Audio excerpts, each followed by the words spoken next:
Oh, dari tahun 83. 85. Oh, 85 ya? Ya. Tahun Saya 85 kelas 3 mulai. SMA waktu itu. Berarti kemana aja Pak De melalang buananya nih?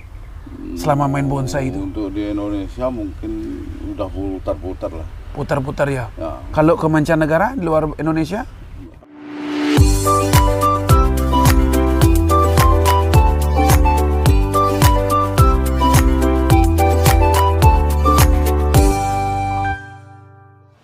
PBBI Jaya! PBBI Hebat! PBBI Maju!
Halo Sobat Bonsai, jumpa lagi dengan saya Made Suka di channel YouTube Suka-Suka Bali Bonsai. Channel yang selalu memberikan informasi dan inspirasi di dunia bonsai teman-teman. Ya teman-teman, jumpa kali ini beda dengan yang lain. Kebetulan kita jalan-jalan ada di areal dan pasar Renon, khususnya di sesepuh saya ini, di Pak Gede Merto. Nah, yang mana beliau punya channel juga YouTube BSB ya, Gede Merto BSB Bonsai Bali, ya Pak Dea. Nah beliau ini memang maestro saya, baru dapat berkunjung dan ketemu. Sebenarnya berapa kali pernah berkunjung tapi nggak ketemu beliau. Kan sempat ketemu ibu juga sempat. Nah ini kebetulan ketemu dan beliau lagi tidak tahu nih lagi urik-urik apa, tidak tahu saya. Gitu. Tongkat sakti Pak Dea. Tongkat sakti. Ya Pak De, ini mohon maaf nih mengganggu dulu nih. Salam dulu Pak De, penggemar bonsai seluruh Indonesia nih. Halo sahabatku, salam sehat selalu. Pak Gede Merto, yang mana nama beliau di kancah seni bonsai dan seni yang lain ya, mungkin tak asing lagi buat teman-teman, karena beliau ini memang seniman yang luar biasa. Dan saya mungkin banyak berguru beliau dan teman-teman semua di bonsai, khususnya area Bali, karena beliau udah walang buana juga teman-teman. Hari ini kita bincang-bincang dikit. Nah ini langsung Pak ya, boleh mengganggu waktunya sebentar? Iya, silakan. Ini kebetulan ada di kebunnya beliau. Nah beliau lagi taktik juga seperti barang tadi, membuat apa ya, tongkat sakti Pak ya? Apa kayunya sakti tongkatnya? Ya, kayunya sakti kan. Kayu sakti ya. Iya. Pak De, boleh tahu nih Pak De, sebenarnya kan teman-teman kan tidak semua tahu perjalanan Pak De di dunia bonsai, khususnya kan seluruh mancanegara ada ya. Saya kan dengarnya udah seluruh mancanegara nih keliling nih ya. Saya 6 kali juara dunia. Wah luar biasa ini. Pada awal main bonsai itu Pak De, tahun berapa Pak De sebenarnya? Tahun 85. Tahun 85? Ya. Awal main bonsai? Ya. Kok tertarik dengan bonsai Pak De, gimana ceritanya nih? Nggak tahu, adik saya yang duluan melihara bonsai kan, begitu saya datang dari sekolah, saya liatin, ini pohon kerdil, kok bisa kerdil ya kayak. Jadi justru saya yang akan jadi, adik saya sudah tidak main lagi. Main bonsai. Oh, di saat Pak De melihat bonsai itu tertantang ya. Ini bonsai kerdil. Terus harus diapain biar jadi lebih bagus gitu Pak De? Mulai utak-utik. Mulai nakal tangannya nih, mulai nakal ini ya. Dengan kawat-kawat itu dulu kan tidak ada yang kawat yang seperti ini. Dulu masih kita kupas kabel. Tembaga ini. Nah cerita pertama Pak De, kenapa insting feeling kok pakai kabel itu Pak De? Gimana ceritanya? Ya karena kan itu gampang ditekuk. Oh berarti dari awal pernah nyentuh kabel, Ya. wah ini kayaknya bagus untuk melintir bonsai deh ya? Nah, itu tembaga. Tembaga nge. Ya. Yang dikupas dulu atau enggak Pak De? kebanyakan dikupas. Oh, dikupas dulu. Nah, lama-lama jadi malas ngupas, ya biarin aja. Pakai itu langsung. Seberapa pengaruh nggak Pak De antara tidak dikupas dengan dikupas Pak De? Kalau menekuk bonsai itu waktu zaman itu. Kalau yang tidak dikupas kan kelihatannya besar, tapi tenaganya kan sama. Oh, powernya ya. Nah, Jadi dengan nekuk itu sama dia. Nah, kalau nekuk cabang yang lebih besar, jadi double. didobel juga. Nah, Oh ya, berarti zaman dulu itu kabel listrik itu bermanfaat bener dong. Ya, Pak De. Kalau- kabel telepon ya. Telepon bukan listrik Pak De. Kalau telepon kan agak kaku dia. Nah, Kalau yang kabel telepon tuh yang agak putih dia. iya. Yang seperti kawat putih sekarang ini ya. Namun kan enggak selentur. Kabel induk gitu ya. Ya, enggak selentur yang ini gitu loh. Tapi manfaatnya kan luar biasa kan dia waktu dia. Bisa membantu sekali. Sangat bantu pengarahan bonsai ya. Oh, dari tahun 83. 85. Oh, 85 ya? Ya. Tahun Saya 85 kelas 3 mulai. SMA waktu itu. Berarti kemana aja Pak De melalang buananya nih? Selama main bonsai itu? Untuk di Indonesia mungkin udah putar-putar lah. Putar-putar ya? Nah, Kalau ke mancanegara di luar Indonesia? baru ke India aja. Ke 3 India. kali. 3 kali? Ya. Berarti di sana diundang atau gimana Pak De waktu itu? Ada perorangan yang undang untuk mengajar ke sana. Ya. Jadi anak buah saya juga sudah jadi master di sana. Di sana ya? Luar biasa. Ini maestro kita, karena memang perjalanan beliau itu di bonsai luar biasa. Dan koleksi juga masih aktif Pak De ya? Semua yang masih aktif belakang banyak ya? Ini buat coba. Nah Pak De, kadang-kadang kan ini yang namanya perjalanan di bonsai, Pak De sebagai kreator yang luar biasa. Nah tentunya mungkin teman-teman dari luar kan pingin memiliki karya-karya Pak De kadang-kadang kan. Namun juga terbatasnya jarak jauh ya. Dan mereka nggak bisa datang. Ada nggak karya-karya Pak De itu pingin dijual gitu loh? Kalau ada yang teman pingin seneng, minang, itu kan ada gini, fanatik dikit nih. Wih Pak De itu boleh nggak dibeli bonsainya? Dia melihat antara apa ya, besar kecil pohon atau yang lain. Tapi pingin kadang memiliki itu. Ada Pak De? Banyak. Banyak yang mau dijual ya? Bukan mau dijual. Terus yang gimana Pak De? pingin Yang pingin banyak. memiliki Ya. atau langsung ke Pak De ya? Banyak Pak De koleksinya? Saya yang tidak jual. Kalau dulu memang saya jual awalnya. Iya. Tapi begitu saya juara dunia, saya tahu diri. Jadi saya simpan karya saya. Tapi kalau ada yang minat Pak De? Belum juga saya Mau tahan. minang ya? Tahan ya? Kalau ada yang minati? Kalau yang balance harganya mau saya. Jadi yang cocok harga? Ya, mau. Oke. Kalau yang ngawur-ngawur ya Nggak usah ya Pak De ya? Ya itu deh. Nah memang karya-karya beliau mungkin teman-teman bisa saksikan nanti. Supaya apa? Di sini ada apa Pak De? Kimong. ada. Ada kimong ya? Saya lagi mengembangkan tikus kan. Pikus. Berarti budidaya Pak De ya? Banyak dari setek, banyak ada yang Cangkok. ada yang tempel. Oh gitu ya? Ya, jadi kita kan di daerah tropis. Nggih. Jadi apa yang kita miliki harusnya itulah yang kita kembangkan. Benar. Nah, sehingga kita tidak ketergantungan negara lain. Ya. Nah, ini pengalaman Pak De nih selama ini. Ada nggak komen untuk gini Pak De? Yang dominan Pak De untuk bonsai itu yang enak tuh yang mana Pak De? Untuk dijadikan bonsai selama pengalaman Pak De? Nggak ada bedanya. Sama ya. Ya, Tergantung perawat masing-masing kan. tergantung dari kita munculkan karakter di karya kita. Yang mana aja bebas. Ya, artinya kembali ke senimannya masing-masing ya. Jadi kekuatannya di mana? Kalau sendiri kan kekuatannya di kayu. Jadi bisa kita pakai keringan dan sebagainya. Kalau jenis pikus kan kekuatannya di akar. Kita mainkan akar. Oh pikus ya. Nah, Jadi main akar. Terus yang jenis lain Pak De? permainan di bonsai kan bolak-balik hanya itu aja. Akar, kayu, Kayu, batang ya. batangnya, cabang-cabang. Yang paling dominan Pak De muncul itu apa? Menurut Pak De nilai estetik yang luar biasa itu, nilai seni yang muncul, karakter apa itu yang masuk dengan bonsai yang kan ada 100%, 90, 80 mungkin grade-nya ke bawah. Yang dominan muncul itu apa Pak De?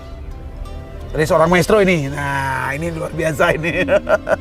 Apa nih, Pak De? Di sini karakter yang tua sehingga bisa mampu mewakilkan sampai ribuan tahun. Kita lihat itu sangat jarang. Jarang ya? Ya, Tapi apa Pak De di antaranya? Di sekian pohon ini. kalau Yang paling menarik buat Pak De, yang dilihat enak, dinamis. Pokoknya ditampilkan luar biasa. antara pohon-pohon yang bisa unik tampilannya itu pikus. Pikus ya? Ya, bernal-bernal kayak otot. Kalau yang lain seperti Santigi gimana Pak De untuk karakter tuanya itu? Ya, paling di ukiran aja. Kita mainnya kan ya sebatas ukir. Ya, kita umum di Bali kan, ukir itu kan di Bali udah umum. Ya ya. Jadi sebatas ukiran. Tinggal tempel keringan gitu ya. Seperti Seperti dipegang ini loh Pak De. Ini yang dipegang ini loh, nih kayu apa nih? Ini kayu santigi. Santigi nih ya? Tongkat santigi. Tongkat Santigi. Nah, tongkat kayu sakti. Iya, biarpun kayu kering begini bermanfaat Pak De ya. Oh, santigi tidak ada istilah kebuangnya. Enggak ada ya, seperti pikus enggak ada ya. Tikus banyak busuk dia. Busuk ya kalau Santigi? Santigi kan bisa jadi cangklong. Cangklong rokok tuh.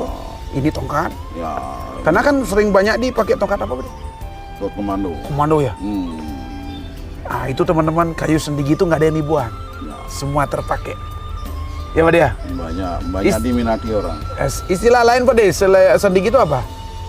Kalau istilah lainnya, kalau dari spirit ini kan kayu Brahma ini. Ya kayu Brahma, Jadi kayu Saktia. ya juga ini menurut imit orang Bali ini kan kayu pelebur. Jadi mampu istilahnya menangkal magic gitu. Kayu Santigi ya. Ya, Selain itu Pak De, manfaatnya?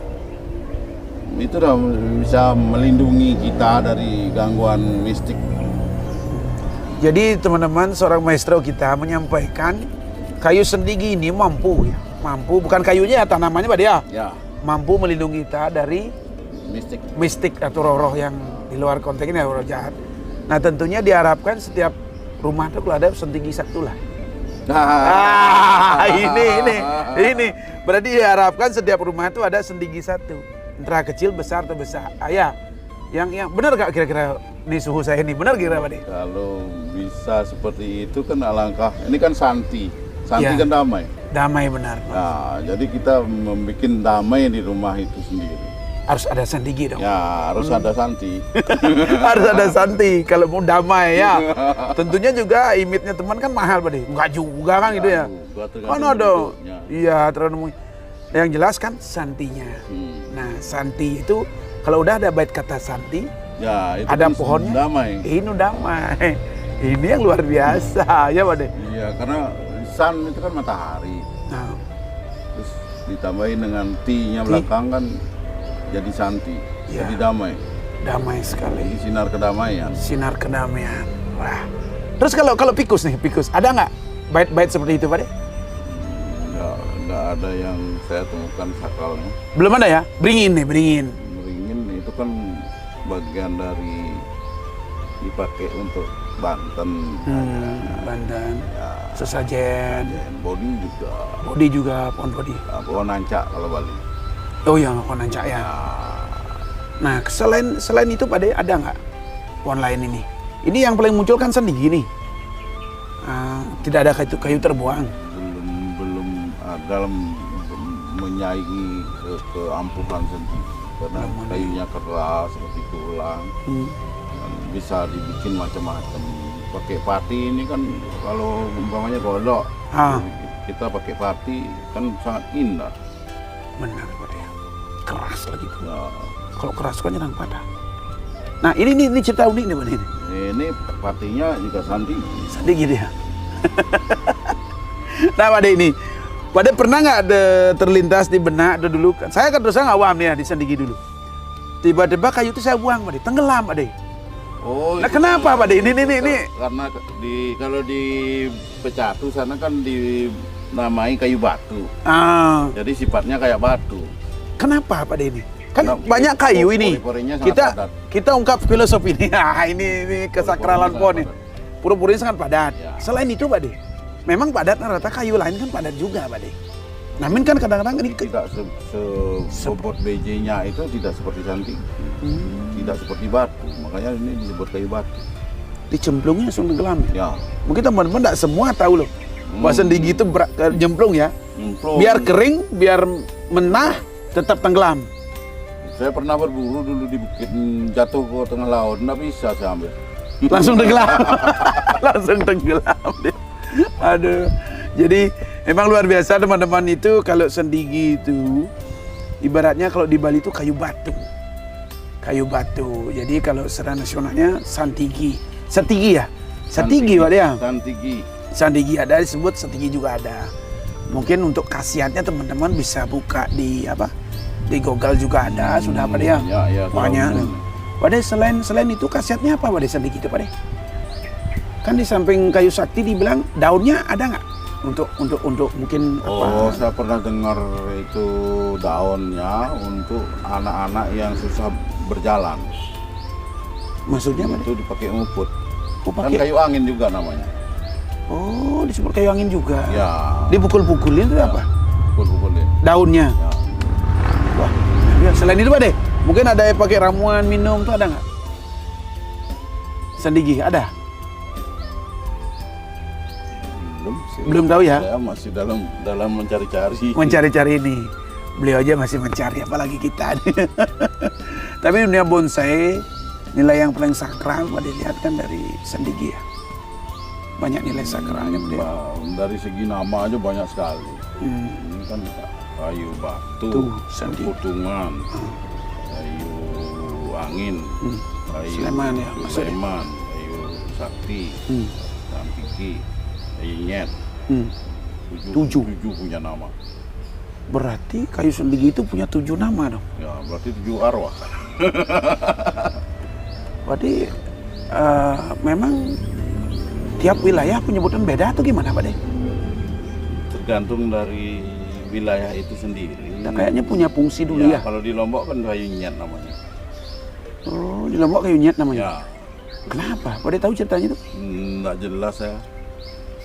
Pokoknya dia kayu nyet. Kalau di Bali disebut Disebutkan kayu batu. kayu batu. Ya. Karena berat. Ya, kayu batu.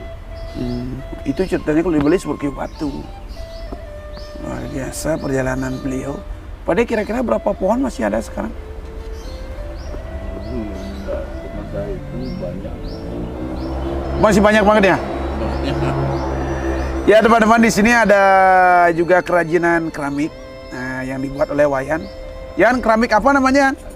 Sini lu Yan, sini Yan, biar mampir. Nah ini adik saya satu ini malu-malu kucing sama saya terus ini. Ini teman-teman salam dulu. Ini desain keramik, jadi keramik handmade ya. Handmade dan tersedia di stand ada di sini. Apa nama standnya? Paras Bali. Paras Bali.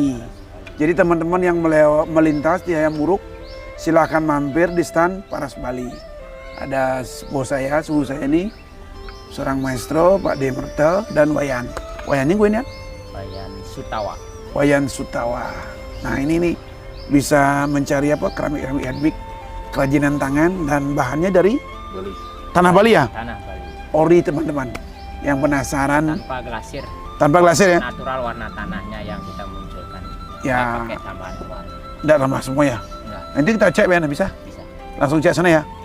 Coba dia. Nanti kalau sama Husu lihat koleksinya lah. Kalau yang ada mau minang atau cocok ya, cocok dalam arti senang, cocok harga, oke. Kata beliau, ukuran kata saya. Gimana Su? Belum pernah ada yang cocok. Ya, belum ada yang cocok. Siapa tahu, kan itu kan ya. Mudah-mudahan ada kolektor yang gila juga sama seperti senimannya. Memang senimannya udah dibilang apa nih? Bilang gila, apokresi. Luar biasa beliau nih.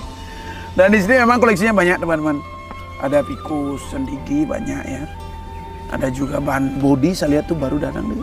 Dari Bangkok. Baru cangkok Pak dia. Itu cangkok. Nah kalau mau menjadikan pohon ini yang cepat tuh dari cangkok apa setek Pak de? Ini nih berkaitan budidaya nih. Sama-sama kuat gitu. Sangat kuat. Terus dari perakaran. Yang program dari Sete. Sete ya? Dia mengawali kan sudah mulai akar, sudah ikut. Kulit cangkok? Cangkok kan batangnya besar. Batangnya besar. Ya, akar kan baru mulai. Kalau stek langsung dia. Iya, Tetap dominan stek dong. belum tentu juga dalam jangka 4 tahun aja cangkok sama stek udah kabur. Nggak kelihatan ya. Nggak kelihatan. Tapi dari praktek padi dominannya mana? Cangkok apa stek nih duluan? Mana aja yang cepat, ya itu saya lakukan. Monggo ya. Tapi kalau dari perkembangan Pak Dewi, dari perkembangan proses itu dominan pohon apa yang cepat jadi bonsai nih? Ya kembali lagi karena orientasi saya istilahnya untuk masyarakat Indonesia adalah fikus. Jadi saya melakukan banyak fikus. Ya. Kalau sendiri? Sendiri ya sementara ini yang ada saya pelihara yang tidak mau nambah lagi. Kenapa? Karena ya kalau pelihara fikus banyak kan susah pelihara sendiri. Oh, jadi kalau fikusnya banyak, Ya, sulit pelihara sendiri. ya kan tidak kehiraukan ya. Iya benar-benar. Kalau pelihara sendiri aja. Jangan ke fikus dulu. Ya, Kalau 1-2 boleh. Tapi kalau fikus banyak, ya jangan sendirinya nggak kurus. nggak ngurus, benar. Jadi sistem pengurusan aja nih Pak Dea. Saya pasangan saya 2 dan dibantu adik untuk masalah-masalah yang tenaga besar. Adik saya kan masih muda. Benar. Jadi keterbatasan, udah umur Pak Dea.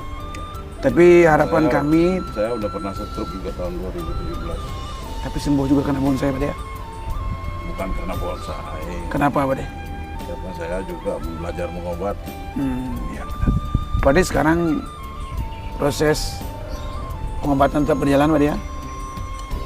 Udah enggak. Udah fit. Sembuh 100% orang stroke udah bisa. Oh gitu ya. Karena ada saraf putus kan. Gimana menyembuhkan yang putus. Kan nggak bisa. Nggak bisa. Tapi ada spiritual lain Pak Dea untuk ini kan teman-teman.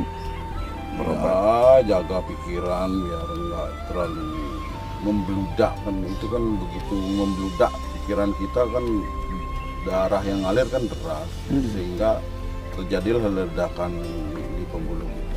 Itu yang bahaya Pak Dea. Mungkin ada tip-tip Pak Dea sampaikan buat teman-teman bonsai. Bagaimana tip-tip kita setelah berumur bermain bonsai? Ya setelah berumur saya kok semakin besar peliharaan saya ya. Harusnya kan semakin Kan kecil. Tapi sekarang kok makin besar. Nah, Terus kenapa itu Pak Dea? ya semenjak saya ngikuti kontes internasional, di internasional musuhnya besar-besar. Besar-besar semua ya? Ya Nggak ada yang kecil ini? minimal paling 35 cm. Paling kecil. Paling kecil ya? Terus kalau yang kecil-kecil gimana Pak Dea? Sekarang kan lagi dominan pohon kecil ini. Oh itu hobi. Hobi, Kesenangan. kesenangan ya. Saya dulu banyak yang kecil-kecil. Sekarang? Sampai 5 cm ada. Ada? Dulu. Sekarang nggak masih Pak Dea? Karena males. Tapi kayaknya ada di sana yang kecil-kecil saya lihat Pak Dea. Ya sisa-sisa. Boleh dipinang dong? Enggak juga. Enggak juga. Teman-teman beliau masih ada stok yang kecil-kecil banyak nih. Karena di sini kan kebetulan kita ada event pohon kecil juga Pak Dea. Mohon support dukungannya untuk meramaikan budidaya. Ya. Ujungnya aja dipotong, dicelak. Langsung bagus ya. Dalam sebulan kan Tapi berapa? mematangkan sebuah bonsai itu kan nah itu ini. karakter tidak punya kalau pohon muda. Oh gitu ya. Kalau Harus- diproses. Harus program. proses, butuh proses. Meskipun kecil Pak Dea, butuh proses. Tapi pohon kecil-kecil mahal sekarang Pak Dea. Itu kembali ke karakter tadi ya. Iya. Muncul tuanya. Tapi kalau proses pohon kecil dengan tua kan tidak segampang juga nancap gitu Pak Dea. Tetap kan perlu proses. Mudah-mudahan bisa program di pohon juga. Oh, program di pohon nanti akarnya? Iya kita pecah di pohon. Oh langsung ya. Nah, Lebih simpel ya. lebih cepat jadi. Luar biasa ini. Konsepnya nih. Ya teman-teman kita survei pohon-pohonnya Pak Dea seperti apa. Teman-teman saksikan, penasaran dengan karya-karya beliau. Ya Pak Dea, terima kasih, salam. Semangat selalu Pak Dea. Bonsai dah.